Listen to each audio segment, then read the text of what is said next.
approach the halfway mark of the International IndyCar League, we might as well join the NASCAR Cup Series off to their spectacular race at Daytona. The Indy cars have never really run down this super speedway, and today we might find out why, or we might have a thrilling ride. Welcome to Velocity Online Racing coverage of round 7 of, I believe it must be season 29 of the International IndyCar League. Round 7 just hitting halfway. Howie Burrows here alongside Jack James as ever in the booth. It's nice to be on the other side of the microphone for once, but Jack, you've seen plenty of these in the past. This race is going to be unlike anything else. Yeah, it's going to be a super interesting race. I mean, coming from, something a very, very different, a road course, in fact, last night for the Velocity Online Racing Series here in the International IndyCar League, we come to what seems to be the complete opposite end of the spectrum. We're going to see a lot of free-wide action, hopefully not too many cautions for our sake and for the sake of those out on track today. But as you said, it's going to be a 200-plus mile-an-hour chess match all the way to the checkered flag. Safety notwithstanding, I'd almost like to see how this would work in real life, but I have the feeling that the drivers wouldn't be particularly happy. I don't know if there's any quite way to do this and guarantee the safety of the drivers who go over 220 miles an hour, and it's all going to be about those draft packs. You see races like the Daytona 500, the restrictor plates keep the draft packs together in NASCAR. It's going to be very different because I often find the wake from the rear wings means you get big slingshots and you have to choose whether to take them or not whenever you want. It's going to take a lot of cooperation and a lot of patience, I think, to survive around here, but it certainly can be unique. Yeah, 100%. I think, compared to the counterpart that is NASCAR, they use a lot of bump drafting around these circuits, and they really sort of use things like the same manufacturer or the same team running from the same stables being able to push their way to the front of the field. But we've got aero devices on the front of these Indy cars which aren't really doing the same thing as a bumper. So these guys are going to have to be super, super careful timing these runs, not to snag a front wing, lose a bit of downforce. I mean, if you look at the car, it might not look like it does an awful lot, but when these cars are doing, as you say, north of 220 miles an hour, the slightest bit of aerodynamics, even if it's at half a degree, 1 degree, is going to make a massive, massive difference. Drivers' Championship still close. Matthias Strauss ahead by only 4 points. This race is going to matter as much as any other, and qualifying is just wrapping up around here. It's often going to be a game. It has to be a game of getting that engine ready to get good speed around here. David Strid lines up first next to Jason Lowe. Very, very close on those first 2 times. Matthias Strauss is second next to Dan Ench in fourth. On the third row, it's Pim Van Gastel and Richard K. Kalebol. We have Brad Stanley next to Milan Vogelsang. Matthias Esquel, Mokamimi is next to Ryan Bowles, and Mike West is next to Roden Efting. 12 cars on the track. It should be enough for some good action.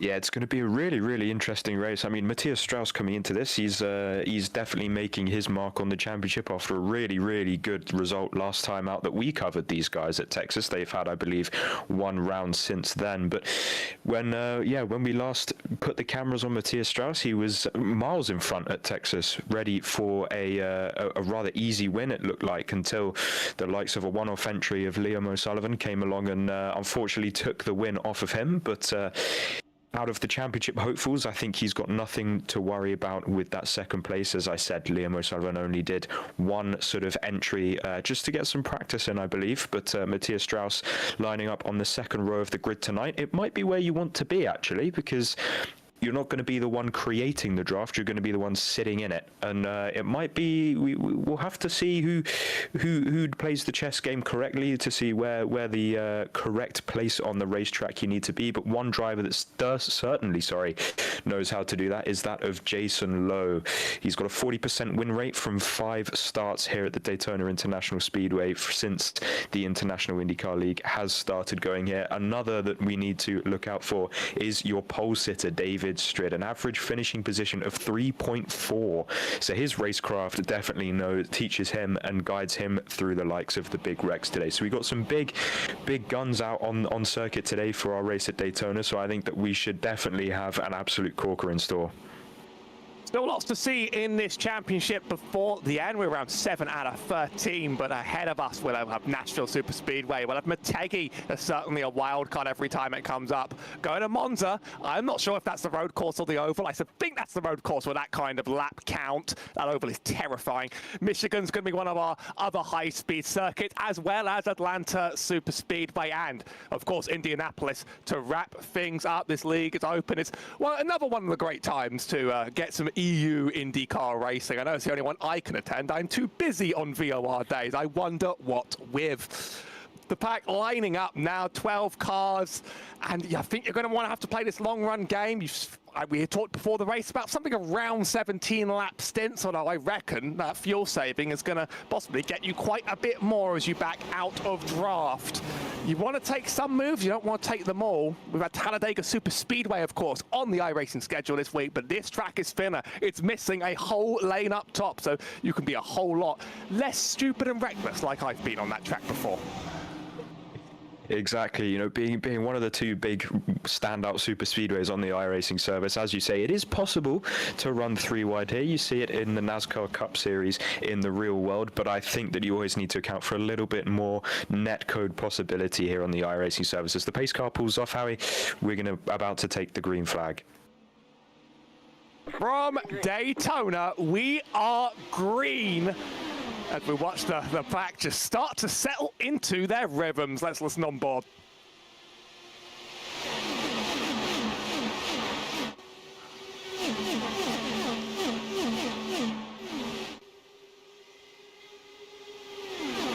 David Stritt gets a good launch getaway for now. There's very little you can do to maintain that lead up in P1 though, and it's Matthias Strauss who dips into 2 and already looks to the top line. Well, I don't know if that momentum's going to stick, but potentially you want to be out of the dirty air of the other cars. As ever on a track like this, you're not really looking for track position in every instance. Actually, the momentum does sort of work for Strauss. He wants that second lane, and it was fast up there. He's going to claim the P1. Yeah, you could see how quickly the momentum changed between the 2 lanes there as we saw the number 10 just move up onto the front straight there, moving into the tri-oval, and even with just 3 or 4 cars in that upper lane, suddenly the bottom line completely stalled out, and we're about to see that again as Matthias Strauss is coming in and out of existence. Hopefully he can sort that one out, but Pim there leading the outside line and getting a really good run off of turn 4 for what is already going to be the start of lap number 3, and he's just going to not really get the run that he would have hoped for. Actually, it's going to be really interesting to see how the front 2 cars will be able to sort of out drag each other, and you'll be able to see the benefits of running the inside line during the corners and getting the run onto the back straight with as we said, as I mentioned previously before the race went green, bump drafting isn't really an option here. Ryan Bowles there, having to sort of choose to back out of a run in the instance, now has a good one on the inside. The best line's going to chop and change constantly. It's just going to be a momentum game, and the car behind you affects you just as much as the car ahead, but there's some good separation and most importantly, some sensible driving. Maybe a caution or 2 is inevitable, but we are not chain wrecking here at Daytona. There is a decent amount of space being given up to the field here today. It's got to be frustrating sometimes not really being able to do the swapping of position that you typically get at a track like Indianapolis, where P1 and 2 can just sort of play that game with each other, aero block someone out. Seems as if you get behind, the next lane comes right at you and you're just shuffled back in row. Yeah, it seemed to be that off the start of the first opening lap and a half or so, we saw mostly a 1-lane kind of thing that you tend to see at these super speedways, where everyone sort of sits in line without the stage points. Obviously, that's not a thing here in the Indy side of oval racing. So I did think that there would be a little bit more maintained, 1 lane top of the racetrack, trying to save some fuel and stuff. As we mentioned, 17 laps is what we expect to see before cars start start peeling down towards pit lane. We're already on lap number 5, so in about 10 laps time, give or take, is when we should start expecting the strategy game to start. As someone tagged the wall there on the exit of turn 4. I think maybe that was a little bit of a netcode thing, but need to be a little bit careful, as even a slight tag on the wall can lose you the best part of 3 to 5 mile an hour here when you're running at such high speeds, and that can be the difference between gaining 2 places or losing 5. Looked to me like the blue and orange car of Jason Lowe. Notice on the onboard, Dan Hench very much trying to stay out of trouble. Very common strategy here at Daytona. He was even riding the brakes a little bit just to not catch the pack. Can be useful. Sometimes the action only picks up at the end, but the thing you have to be careful of, especially in a car as sensitive as this, is not losing the draft. If you head too far off the back, you suddenly can't come back unless an incident forces the field together. Pit stops you've mentioned are going to be really interesting too, because on a track like Daytona, you have to pit with your friends, or else you're suddenly left out all alone and everybody's going to gap you. If we get to those green flag pit stops, they're very, very common here. The fuel tanks are very, very small. Then we're going to see the race change a lot. I've already seen a lot more separation than I'd expect, but those packs are going to split up based on how they enter, based on how they exit, and that's going to be the biggest dynamic shift, I think, in this race. We're going to see individual groups running quite close to each other.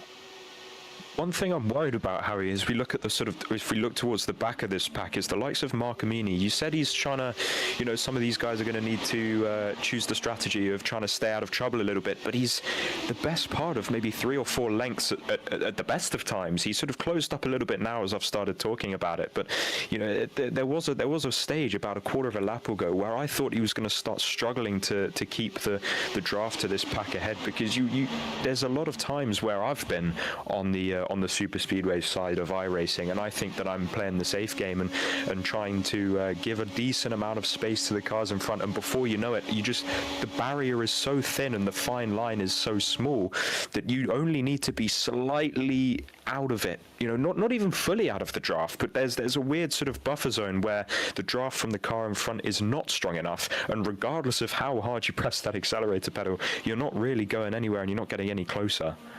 One thing I was very surprised by, I thought Dan Hench had lost that draft entirely. He was about 7 tenths back on Mark Amini, and then suddenly he's flown up and he's with him again, and Mark Amini's dropped back a million miles again. I was wondering if the two would need to work together to get up close, but actually he wasn't too far back to make that work. He's now sort of racing with the rest. Maybe Mark Amini could do similar, although you're right. I mean, that is looking concerning now. That was about how far back Hench was, though.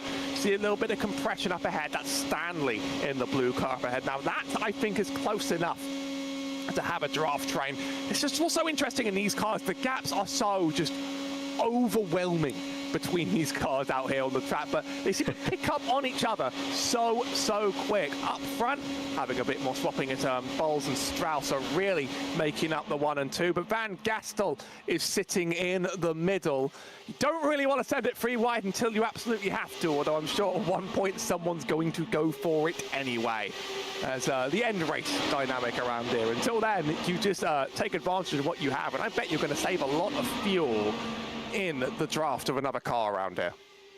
Yeah, I think, you know, personally, the way that I would approach this race is sort of do something a little bit like Mark Amini is doing, sitting towards the back of the pack, which gives you more chance to sort of avoid the inevitable shunt that will come sooner rather than later, as we see Jason Lowe there being hung out to dry. Everyone's decided to go single file as we go from lap 11 to lap 12. So this is sort of everyone getting ready for pit stops now. No one wants to go too wide and get pinned to the outside and be forced to try and crawl around for another lap, as everyone's sort of now taking towards the inside. So expect cars to sort of start peeling off in the next few laps or so. But going back to my point about the strategy-wise, when we were riding on board with Mark Amini about a lap or so ago, you saw on the input graph he was sort of on and off feathering the throttle completely in a straight line, and that's something that you can afford to do when you have so much draft coming off the turbulent air of the car in front of you. And these Indy cars are not really like NASCARs in any way, shape or form. They're a lot more technical, a lot more advanced, and these drivers have engine maps they can play with.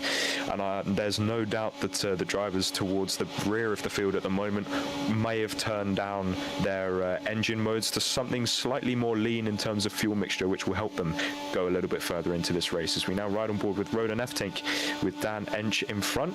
I think he wants to get a move on a little bit more as he's going to look to the outside, but stall out. That's going to be something that's really going to hurt Rodan Eftink here, simply just because you're not really going anywhere if you're just constantly side drafting off another car. You can see that now is quite visibly overwhelmed by how strong the draft is, and you can see the closing speeds. He's going to have to back off, and he does so into turn number 1. I think I'd be scared too. What's going to be interesting as well is the way the field pits together in this race.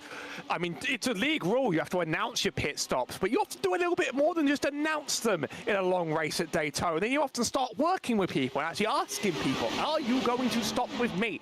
Because you want to have someone with you on the way out. There's nothing worse than being the only stopper at Daytona and now just knowing you don't have the field. I've got caught by it many times on my 50,000 attempts at the 500 last year. I'm going to try again. It's going to end very badly for me. You really need a car with you at this track in order to make sure that when you come out, you're not just dropping seconds on the rest of the field. Our first pit stop announced, it's Ryan Bowles. That's our leader. I reckon if multiple will start just following in kind. It's funny you mention about the Daytona 500, actually, because I was going to say exactly what you've just said there. I found myself doing the Daytona 500 last year as we see him come down completely by himself, so that's not good. He's going to be excessively on the back foot after this stop, and I have a feeling this could be a race-defining moment for Ryan Bowles in the number 25. Especially if we're not wrecking very much, which I don't think we are. We've got multiple announcements. I think we've heard Strauss and Van Gastel and another that I may have missed on the way. But Mike West too. We're going to have a big group of drivers, and then we'll see the difference in lap times when you really come out by yourself.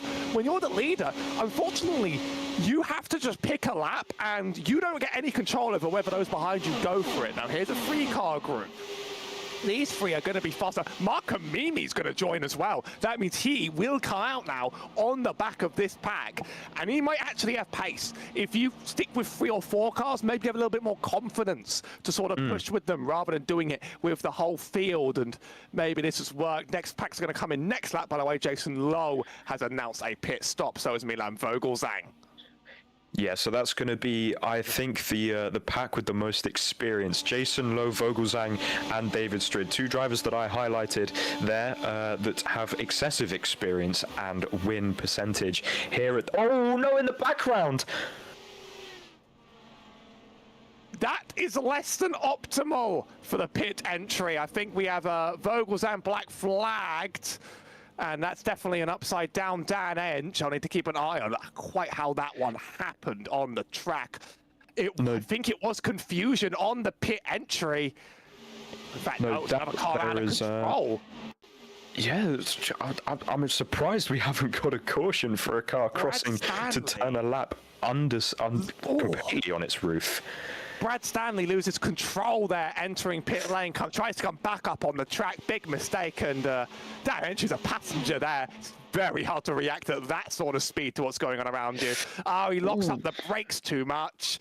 And here is one of the many cases as to why we probably don't race IndyCars here at Daytona. Wouldn't want to think about that one. Really wouldn't at that sort of speed. Unfortunate to just get him sent into the wall, and that's, 2 cars badly damaged. You have 1 fast repair, but you might need it later. That reminds me a lot, that onboard shot looking from the point of view of Dan Ench as he slides across the line upside down. It reminds me a lot of that clip of the in-cockpit cam from Colton Herta a couple of years ago when he had that huge, ginormous crash at the Indianapolis Motor Speedway in testing for the big 500. And it's something that's quite scary when you're, especially in a single-seater like this. God forbid we didn't have the halo now, because that could have been a lot worse for Mr. David Stridders. We have someone missing a pit box. That's that's not going to be too beneficial. That's going to cost precious times. It doesn't look like a lot, but trust me, every single tenth matters, and that is Roda Neftink, I believe. I'm being told that just missed the pit box there, but something that has been a reoccurring theme since these IndyCars have received this new hybrid update, especially into pit lane and slowing down, especially crossing over the apron. I saw a few races ago back at Phoenix, a couple of the Autodromo sport cars, I think Aman Lal was one of them, that was just caught out by the crossing of the apron down into pit lane, and just you're a passenger at that point. There's not really an awful lot you can do because of the way these cars are set up. The contact patch between the tyres and the tarmac aren't exactly even, and they're not really designed to be going over massive banking changes like that all too often, because for the best part and for the most part, the speedways are known to be pretty smooth surfaces. As now looking on at Marcomini, actually, he was sitting at the back of the pack before the pit stops, and I believe he would have taken a considerable amount less fuel than those around him, which means that he now finds himself up into the podium positions, just behind Jason Lowe and Strid, who are definitely know what they're doing a little bit more, I think. But Jason needs to watch out here, actually, Howie, because he's got a decent gap in front with no draft help. Everyone else behind him is going to be closing him down at a massive rate of knots, so expect that number 004 car to be swallowed up in a couple of laps time, I think. A study on the field as it is. Jason Lowe on his own up front. I'm actually surprised that second pack just lost 2 attempts trying to catch him. Marcomini now leads the next one, and it's a long one down to David Strid. And Eftink runs on his own. The rest of the drivers are lapped down. Brad Stanley, Milan Vogelsang, and Dan Ench are the last two, just trying to get what they can off each other. Actually surprised this pack isn't really making ground. They are running single file, but it was 1 second and 4 hundredths or tenths. You know what? The units are hard. I learned these in primary school. It was that. Then it became 6. Now we're back to 4 again. And I'm surprised. I mean, the leader of this pack, looking at the speed, is going faster. Marcomini now has top speed.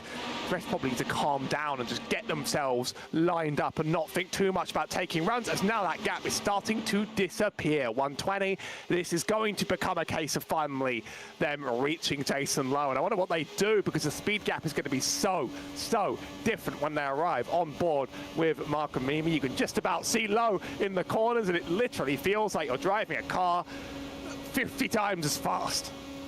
Yeah, it looks like an Indy car against an Indy NXT car, doesn't it? With the rate of closing that's going on, but it's just a courtesy of how powerful the draft really is. As Pim, I believe, now takes the inside line, they're going to swap into turn number 3. We'll see if this actually provides much benefit rather than just sitting in line, and I believe it does, because Pim pulls out the best part of, I'd say, 5 car lengths over Marcomini behind him in the number 77. And it just looks like this is sort of working out pretty well. We're going to see where Pim goes. I believe he'll most likely go to the inside, which he does. Jason Lowe knows and is smart enough to not fight this one, because that would lead to all hell breaking loose, no doubt. He tucks in behind the number 10, which now leads the way. And behind them, we now see another bit of side-by-side just behind these two. I could see out the commentary booth window, there was a swap of position between Strauss and Marcomini. So Marcomini from 3rd, now down to 5th. It's not race ending because the top 5 are covered by 0.6 of a second, so anyone in this group on your screen can still win this race by no shadow of a doubt.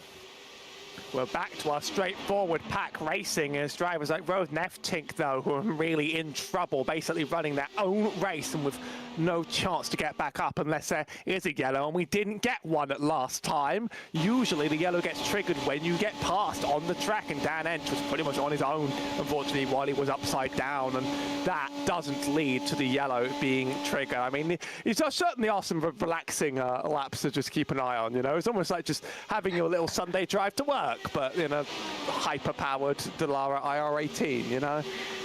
Life's a highway, and I want to ride it all night long. Jason Lowe leads right now. Pim Van Gastel in a second.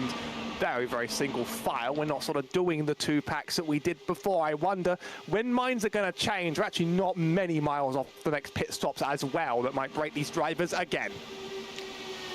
Yeah, just one small mistake from Rodan Efting has really sort of cost him, I believe. I mean, it says that he hasn't used the fast repair, so drivers each have one fast repair, I believe, to use throughout this race to sort of save themselves from an instant retirement. And I think a lot of the drivers will be going into this race thanking the gods above for that fast repair and the organisers for allowing that fast repair, because otherwise we might be seeing a lot less aggression than we have done, and a lot more room being given out on circuit. But going back to Efting, we saw him miss the pit box by the best part of maybe 2 foot, half a car length going too long, and that time that you spent slowing the car down, selecting reversing the car back up the pit lane and then stopping it again, although it only takes about 1 or 2 seconds, I did mention before, it just amplifies itself so much, and he now finds himself down in 8th, and as you say, Howie, in a race of his own completely.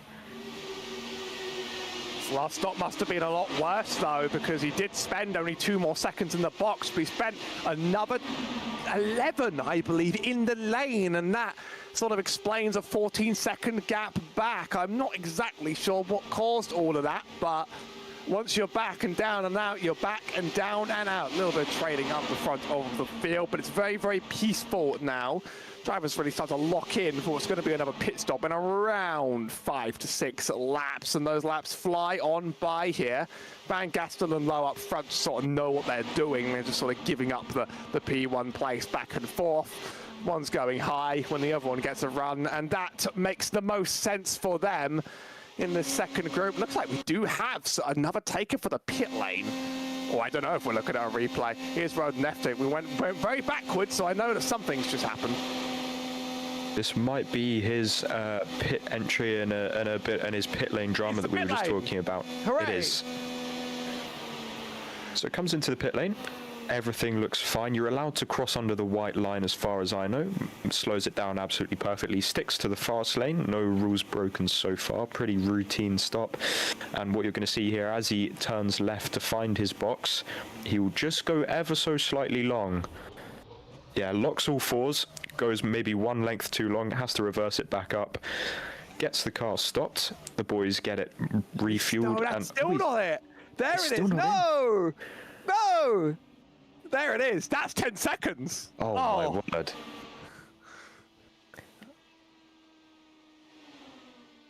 Very frustrating in these situations, I'm sure. Very, very frustrating.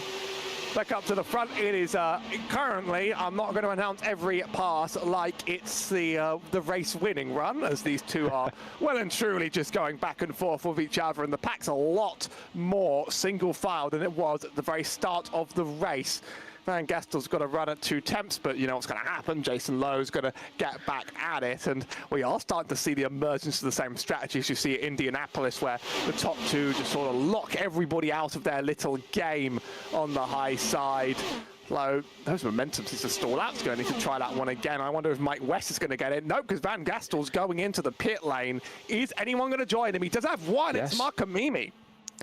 That's really interesting from Mark Amidi, because he tried to go longer, and he trying to save the more fuel in the first stop, which he managed to do, brought him out in the lead of that sort of little first pack of about 4 cars, I believe it was. But because he was leading that, he ended up burning more fuel. So that means that he's now having to sort of come in a little bit early, only with Pim Van Gastel though. So we'll see the power of 2 cars versus what I think is going to be maybe 1 or 2, as I heard Mike West, Ryan Bowles, and that is Jason Lowe coming into the pits. Now looking out of the commentary box there, we see it on your screen now. So that's going to be 3 versus 2, and 2 still out on circuit. Strauss and Strid lead the way. These 2 are going to be most likely coming in this time around. Matthias Strauss 8 laps led today. To be honest with you, that statistic won't be as important and so much of an indicator as normal, because as we've seen, almost everyone in the top 6 has led at least 2 laps today so far. But this is going to be super interesting. I'd love to sort of have a live feed of all 3 groups that we're going to have going on, as Strauss actually comes in by himself, Howie.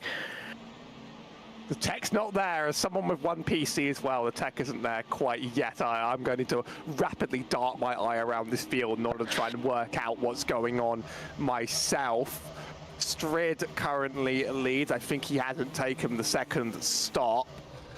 Strauss low. Strauss is in. Dench is going to join as well. Laps down after his wreck, but he does sort of want to maintain the pace and not quite run on his own. Van Gastel and Jason Lowe trading places in a duo together. I think that might have been a very, very good play by the two. They're going to run around the track now. Probably will pass Strauss on the track. They're closing up very, very fast on him. David Strid on his own will eventually get closed in on, although he is very, very late in his stint. He's going to be the last to stop, and Strauss will inherit the lead for now. And the run from Gastel is titanic. That is how fast you go with even one car with you. Yeah, that's the perfect visual representation. I know Strauss has just come out the pits, but these cars get up to speed really, really quickly, and that's a visual representation of how much faster you can go around this racetrack with help around you rather than completely by yourself. And just like that, like a beautiful ballet of a flower opening and closing, we have the group almost in exactly the same order as we left it about 5 laps ago, with Pim van Gastel leading the way on track, as this is now Strid coming into the pits in the number 48. He's gone quite a lot longer than everyone else. I was sort of kept tabs on him at the back of the pack for most of this second stint, and the two most experienced drivers here sort of doing two completely separate strategies. So we'll see which experience comes out on top as the leading pack now cross the stripe. They're now coming into turn 1, and Strid is sort of in between turn 1 and turn 2 as we speak. He should be able to link back up with the field absolutely no problems at all, and we'll be right back where we started, and we'll see what this next 17 laps or so brings in terms of strategic fuel saving or strategic fuel spending as we start to head into the second half of this race, and the closing stages aren't really that too far away. I mean, let's do the maths here. I'm going to need to put it into a search engine, unfortunately, because I can't do it myself, but 17 times 2 is 34. I think we're just about, and then I need to do 6 minus 36. I spoke over the answer I got in my ear. We're going to struggle to make it one more pit stop, it sounds like to me. So we might have to play it. I mean, I don't know if you can actually save that much around there on a track where you're flat out and you're never lifting at all. It's another factor where I actually wonder what drivers even do with the hybrid here. You're not really lifting at any point in order to build any up. I mean, do you maybe press the hybrid build button once you're getting past? Or is that too much for killer momentum? You just don't bother because the slipstream is going to be so much more powerful than the hybrid that it doesn't even matter. Lead pack all together again, bit of separation in the middle. Makamimi sort of leads the Bowles and Strid, but they're not miles off them. They're certainly within it. F-Tink is now the one on his own on the lead lap, and we're not getting cautions to reset this field at all. Van Gastel and Lowe, they have been playing a good trading game. They're going to do it again. The car flying on through. This is exactly where you want to be in the top 2. Don't worry about being passed. Just stay in that window and don't get interfered with by the car in third. Yeah, it may look like the cars out on track are sort of running a fairly orderly queue and not too much going on, but I can assure you out there, especially on a super speedway, you have yourself doing all sorts of stuff, even considering having a text chat conversation with the cars around you. That was something that I found myself doing at the Daytona 500 for the first time around this time last year. You sort of end up picking who's a good pusher, who's not a good pusher. Of course, we can't do that here in IndyCar, but even so, you'll find yourself having to look down at your keyboard, type a few messages saying, okay, you reckon we go on this lap and it's gonna, how much fuel have you got left? Or I've got this much, I think we should go here. Okay, well, I'll sit behind you and save a bit, you push me along, all that kind of thing. So that's something almost like a whole different world and a different dimension that we up in the commentary booth really can't have access to, purely just because of the iRacing service not allowing people like us just sitting here watching the race unfold get that behind the scenes information, which I would love iRacing to potentially bring, but I think from a competitive point of view that would be almost completely pointless.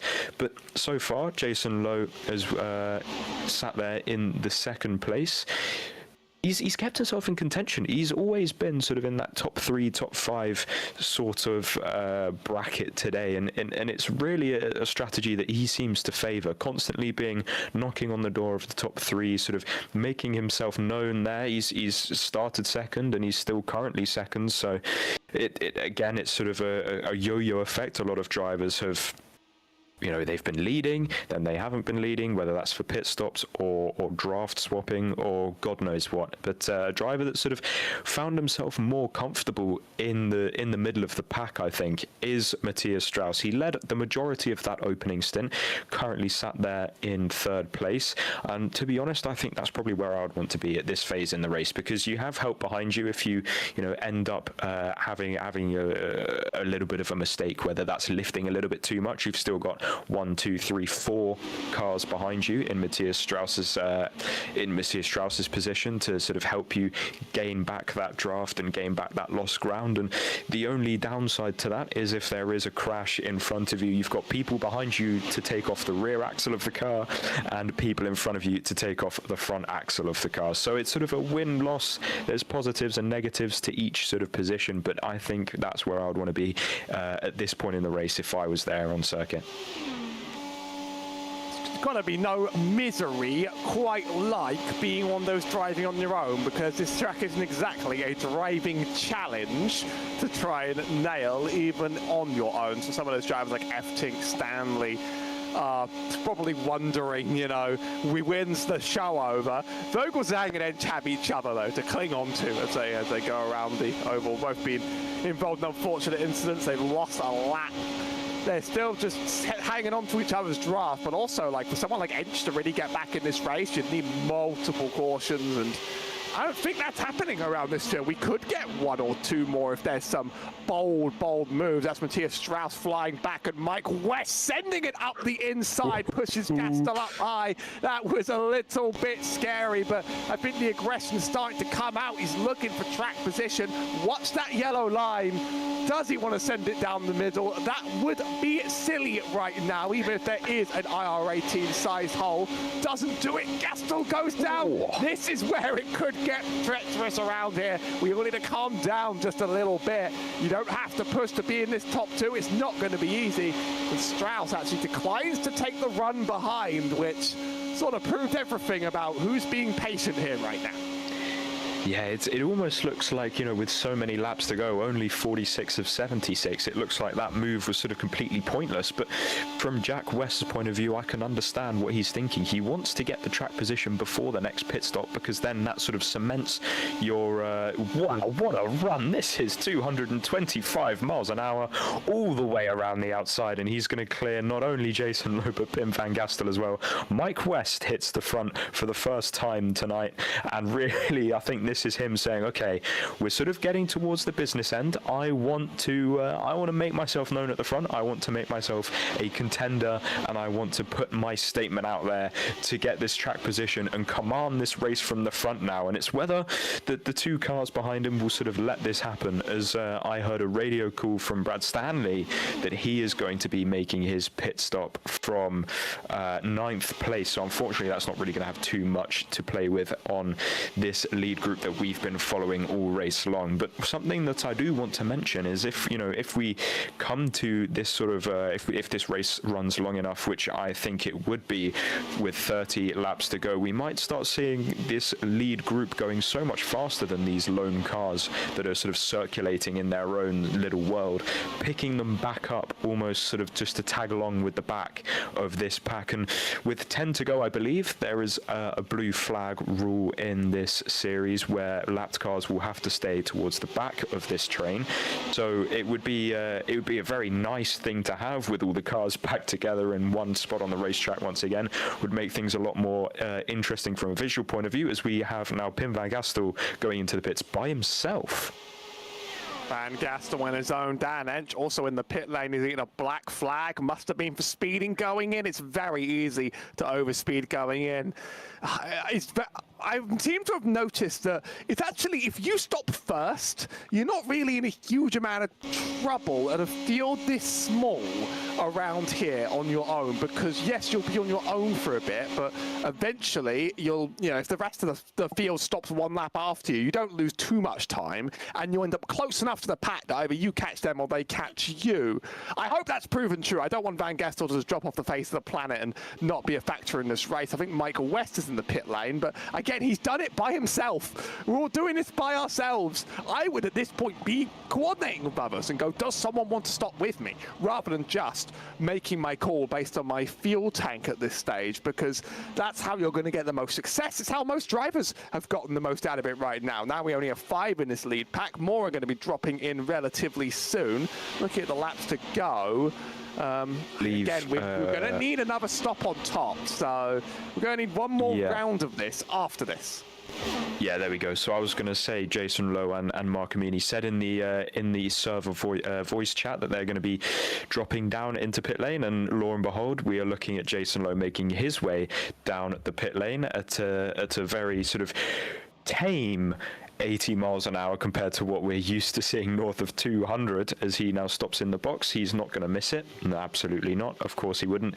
Beautiful stop routine for him. He will be on his way soon. And this is the last 3 that are of the left of this lead pack. So that's Matthias Strauss, David Bowles, and Strid as well. David Strid is up there. He's going to stay out longer again. So he's been sitting at the rear of this sort of pack, potentially running a leaner engine map for the last 2 stints. And I think this is not so much now dependent on when the drivers want to pit. I think it's more dependent on when they can or when they have to pit during, depending on how much fuel they've had left and the size of these fuel tanks, with a fuel stint lasting around 17 laps long. As we now ride on board with Jason Lowe, who was one of the first. No, he wasn't actually. He was the 3rd car into the pits as we look back to see Pim Van Gastel closing rather rapidly, and no doubt he will lose out to Pim. Yes, he does. Pim takes the inside line, doesn't fight that one too much, and Mike West is going to follow him through as well. So from 1st to 3rd in a matter of 2 corners, and we're now seeing the rest of the pack sort of form back up.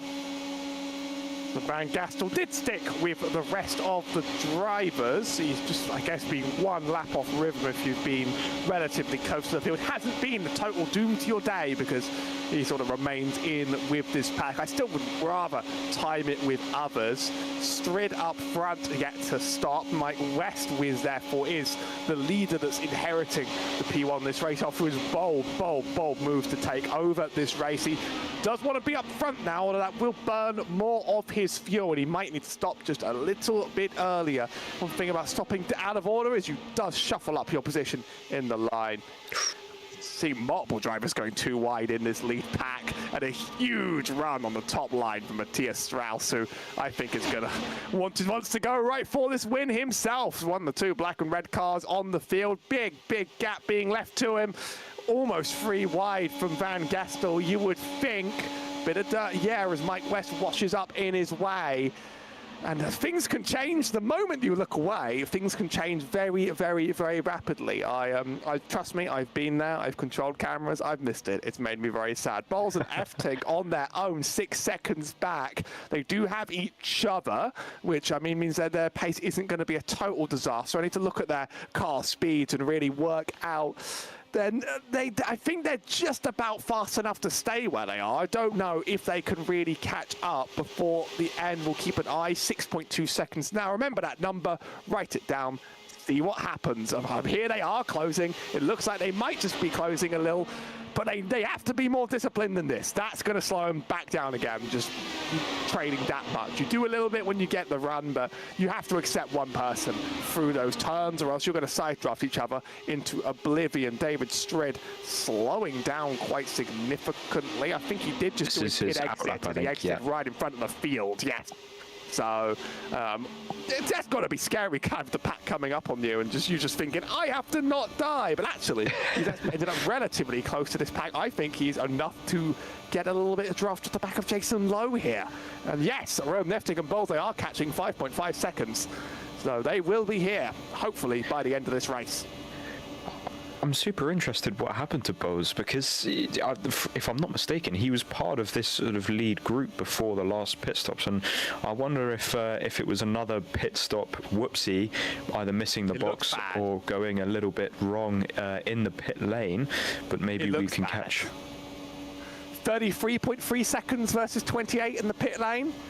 It looks bad. That's all I'll say. Yeah, well, I think that pit time answers for itself. Then, unfortunately for him, another victim of a small pit mistake that can really cost a lot of time. But hopefully, if they can, him and the 18 of Rodan Efting can get their act together as they seem to be doing and continue to close the gap, that might bring not one but two cars into the fight for this overall win. As we literally only have 20 laps to go now, it's almost like this race has flown by, Howie.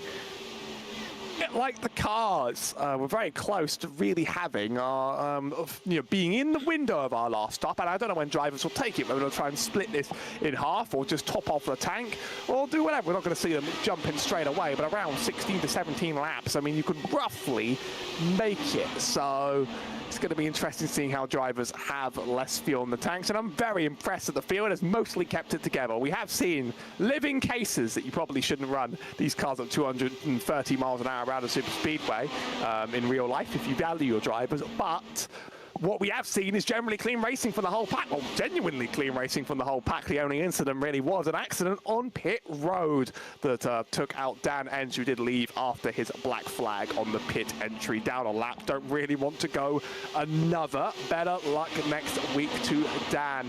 Up front, anything can really happen, and every race is worth championship points, which makes a race like this such a wild card because you're so somewhat in the least control over how it ends for you. NASCAR starts their season with this, so no one's really thinking points, but sticking this one right in the middle when it's a close battle is going to lead to a little bit of jeopardy. That's Van Gastel past Strauss. Expect West to make a move before the end of this race, by the way, on that final stint. If the last one is any judge at all, Jason Lowe sort of was a big part, I think Strider's the one I was thinking of, was a big part of this battle, and he's very much lost out over time.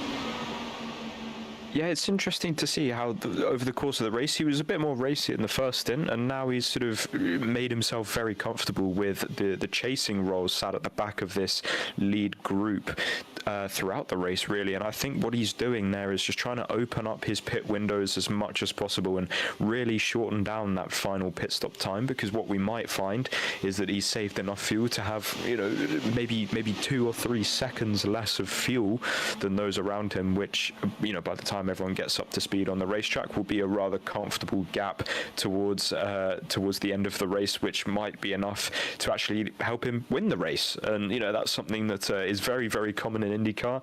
A lot of strategy always plays out in these races, and it's something that's such a perk of this side of the iRacing service compared to the normal road course stuff that you get in comparison, simply just because strategy is such a big thing. And it's even more so when you've got races where you need to have 2 or more stints of fuel and 2 or more tanks of fuel to make it to the end. A lot of drivers may not have the pace overall. I mean, everyone here at Daytona will be relatively evenly matched. You'd have to be doing something quite drastically wrong to be extremely off the pace here. But when we look at other circuits, a bit more like the mile-and-a-half speedways, where tire management and fuel consumption need to come into play a little bit more.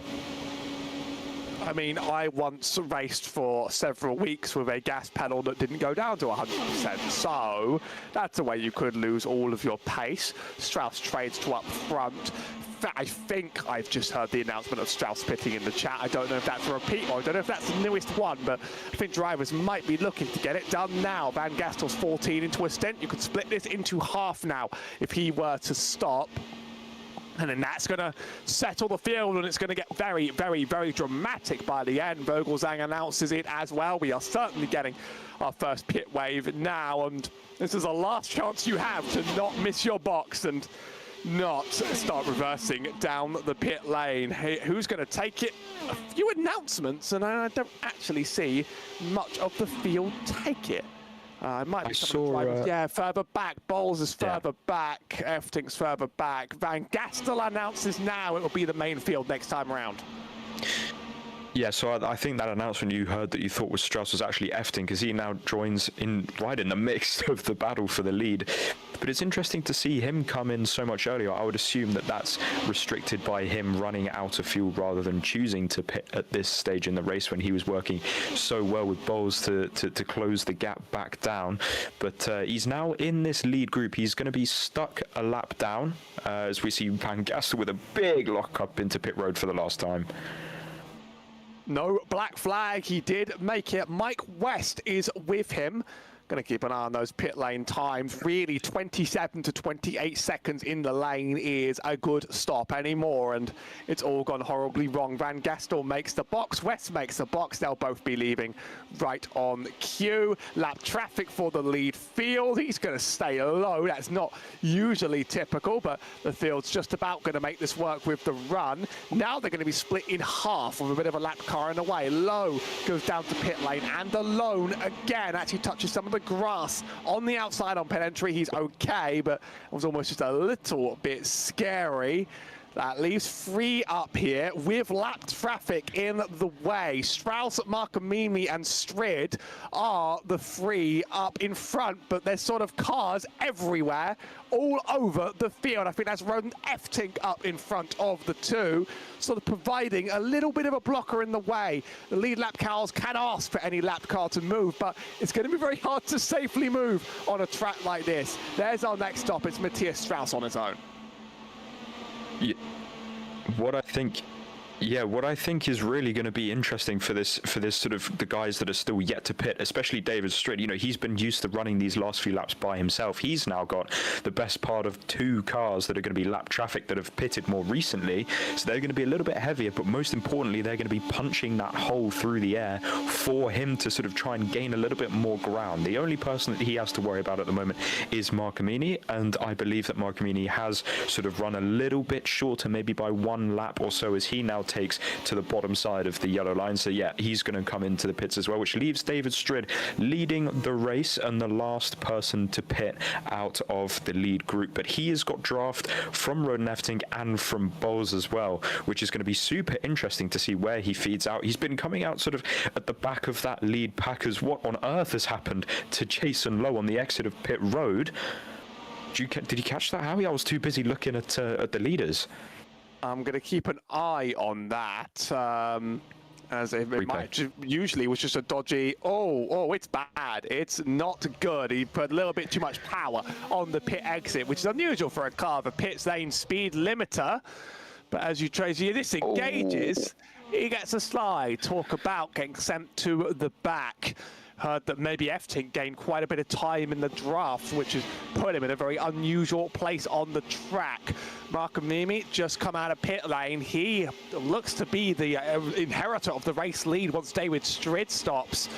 Big gap behind with the rest of the pack. Mike West and Van Gastel running side by side with Strauss just behind. They will catch. We've seen this happen plenty of times here, although it's quite a chunky gap this time around. Just about a turn away from each other. The side draft here isn't going to help them catch this leader though. Markamimi, he started from the very back, ran it slow. Right now, this doesn't seem productive from Van Gastel and West. They just literally have been locked to each other's side, and they needed to sort of get into a line quite some time ago. We're watching a different group here. As you see down there, there's a lot more action free wide to get around Roden F-Tink. Drivers have places to be right now. And as we approach the last 2 laps, Markamimi's running absolutely on his own. Matthias Strauss and Finn Van Gastel behind are still fighting each other on the track. They're not actually making up meaningful time. 2.7 seconds they need to make up to catch. They should do it with the cars that they have, but they are running out of time, and they're still running side by side on the track. Make it 3 wide. It's going to be, well, what's really throwing me off at the moment is the fact that we have 2 sort of packs of cars. We have the leader that is still yet to pit, actually on circuit about 3 or so seconds behind the pack that we see on screen. As Vogelsang tags the wall, he's going to lose a lot of momentum there, and hopefully for him he doesn't lose the draft, but for those around him that might be a little bit of a saving grace. Although these guys really need to get their act together, because running 3 wide, as you made a very good point, Harry, does not give anyone draft. If anything, it just amplifies the amount of turbulent air by about 6,000%, and they're going to be going absolutely nowhere. But David Strid is still still trying to keep and eke this one out, but he's dropped actually a reasonable amount off of the pack that he was chasing. This is not what you're seeing on screen at the moment, and potentially he is coming into the pits at the end of this lap as we now watch the fight for. Well, yeah, so he's now into the pits there. You can see on screen, David Strid into the pits. He was, as you could see there, the camera flicked to him. He was only about 3 seconds off the net fight for the lead, which is what you're looking at on screen now with Strauss, with Strauss, Jack West, and Van Gastel as well, actually. And you can see behind this is Mike West. Sorry, not Jack West. I do apologize, Mike. And we can see now this is Jason Lowe with 2 lapped cars trying to catch back up to this field.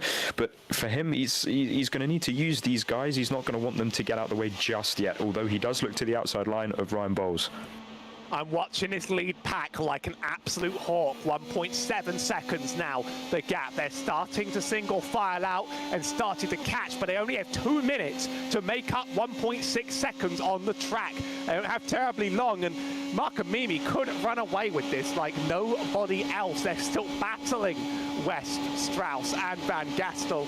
I'm wondering if they're going to have what it takes to catch Roden. F-Tink's back in this battle as well. He's got some good runs. Ryan Bowles could make it. We have a massive, massive group all tangling with each other, running 2 to 3 wide nearly everywhere. I can't see it here, but trust me, I can see it with my own eyes on the track. Drivers going 3 wide everywhere. This is absolute carnage, and they have a driver to catch. Interestingly, David Strid pulled out such a gap. He's leading Marco Mimi in the last 3 laps of this race now. Marco Mimi will get a run, but they'll have a battle, and I think the battle for this lead is actually between these two, and this pack behind have completely lost it entirely. Side by side, 2 laps to go. We're going to be calling the end of this one like a horse race. This is going to be super, super close, and all good things come to those who wait. David Strid spent half of the race sat at the back of the pack, trying to be patient, save a bit of fuel, and now he's given himself the opportunity to fight for the win with the best part of a 9/10 gap. But look at that angry pack of IndyCars behind, led by Matthias Strauss, followed by Bowles, F-Tink, Jason Lowe, Pim's in there, Mike, yes, West is there as well as Vogelzang, who is not actually on track fighting for position, but I mean, he's another car and another variable we need to throw into the mix as well. 1 lap to go, and that second pack is well and truly connected now, and this could be anybody's. Watching F-Tick on the high side, there's almost room for him to fit in there. Would he be silly enough? He might just be. He's got a lot of pace, and F-Tick's going to run to the front after not being a factor for some time. We're not done yet. I see Lowe there running very, very fast. We're going to try and go 3 wide across the line. It's Strid on the inside, F-Tick on the middle, Van Gastel on the outside. I don't know if anyone else is going to fit, but I think it's going to be that inside car. It's David Strid over the line in P1. He made that pit strategy work. He actually managed to get a big enough gap to join the lead of that race at the end. Wow, what a finish that was. It crept up on us way, way faster than I ever would have thought, and that finish was absolutely incredible. And one thing I want to point out straight away, obviously congratulations to David Strid for the fantastic strategy which inevitably led him to the win today. But Roden F-Tink, after making a mistake early on in the pit cycle, coming back to finish a very, very, very honourable second place there. An incredible result for him, but wow, what a finish.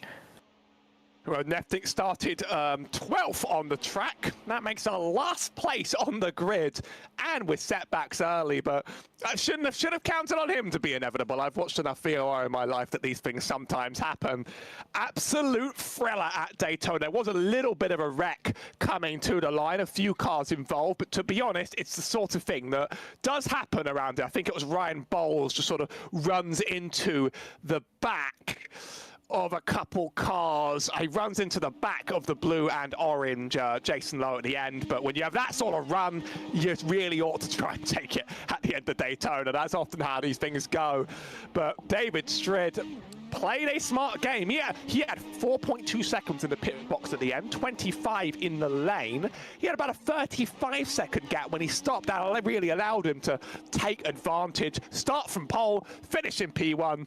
Daytona was a lot of fun. We had no pacing at Daytona. That is something that you don't really hear too often, is it? No cautions at Daytona, and to be honest with you, that really sort of helped our race out. That kept the strategy going the whole way through, and it really did mean for an exciting finish. And a lot of, it was almost like a velodrome cycling event about to, just in the last pit cycle, where you had two groups with Strid sort of behind on circuit, but actually leading before he makes his pit stop. And I really thought that he was going to run away with that one when the group sort of weren't really working together with the likes of Pim and Matthias Strauss there. David Strid wins at Daytona with a gap of 300th of a second. Roden F. Tink makes a fantastic comeback to finish P2 ahead of Pim Van Gastel. And Matthias Esquel Markamimi, I mean, he was almost off the lead pack at the start of that race, but he was in the competition to win that at the very end. Ryan Bowles finishes at P5, or, yeah, Bowles, that's how I've been told to say it. Matthias Strauss finishes 6th ahead of Mike West, Jason Lowe, Milan Vogelzang, and Brad Stanley. Dan Ench didn't quite make the finish, and Richard KK Bar, don't even think got the car moving today. So a small pack, but plenty of excitement. Probably the small pack led to some of the excitement here at Daytona, because it gets too big, it can be just a little bit terrifying. But drivers might be terrified, but we sure had a lot of fun here today. Yeah, I think that that race was definitely more interesting than what I would have thought. I thought that we would potentially have a case of a lot of single file running, not too much overtaking, not too much strategy, and everyone sort of pitting roughly on the same amount of laps. No, don't get me wrong, we did have our lulls in the race, but I think every race has its ups and downs, and for the most part, this was a rather incredible time for me. First covering a race at Daytona for the IndyCars, rather than trying to race it on a crazy week 13 iRacing schedule kind of thing. But I definitely would love to see potentially even the main series, one of the bigger series in the IndyCar scene, the likes of VOR or GIC going to more super speedways. I think that would be rather incredible. But nonetheless, the International IndyCar League providing some of the most incredible entertainment towards the end of this one. Drivers definitely know how to put on a show, especially for these kind of shorter races compared to what they're used to. One thing that is good to note, though, David Strid, courtesy of winning the race today, will have a qualifying ban for the next round. So he will start the next race from the back of the field, so he might be one to watch out for sure. Keeping a small ear out to see whether we can talk to David Strid, but it might not be possible sometimes. Sometimes drivers show, sometimes drivers do not. The season marches on with Nashville Superspeedway. Bit more of a classic. Not actually a Superspeedway, as we know, but the IndyCar series has raced there plenty of times in the past. That looks more like Motegi to me, but that's because I think we're broadcasting Motegi next. That's what Superspeedway will be where the league races, but we'll be back here in a couple of weeks here on the Velocity Online Racing channel. I presume, with my eyes looking, for Motegi, which is a very unusual oval, the Japanese entry in the schedule. And it's going to be certainly a bit of a slower paced affair. It's one I'm not used to in the slightest. Yeah, that's one that I've never actually raced myself on the iRacing service, so it's going to be one that's extremely interesting to see and watch how a race unfolds around there. But yeah, it's definitely, from the looks of it, got its own personalities. One side being a much wider radius than the other. I'm sure that will make for some interesting racing. And for those that may not have watched a race around Motegi before, are we expecting a lot of entertainment, or how does a race usually go down around the Twin Ring? It's not one that I often get to hit up in officials very often, but I know it's a bit of a cult classic fan favorite. You can see very tight turns. It means you're going to have to slow quite a bit in order to make it through and around. Obviously, the actual oval, I don't think operates anymore. It's taken quite a bit of weather damage over the years, but iRacing have preserved that in all its glory. Looks like that probably does mark the end of the show then. So from me, Howie Burrows, on the other side of the mic for the first time on this channel, alongside Jack James, ever reliable, and Julian Alterner in production, would like to thank you very much for watching this VOR production of the International IndyCar League, and we'll see you around on the channel for plenty more IndyCar races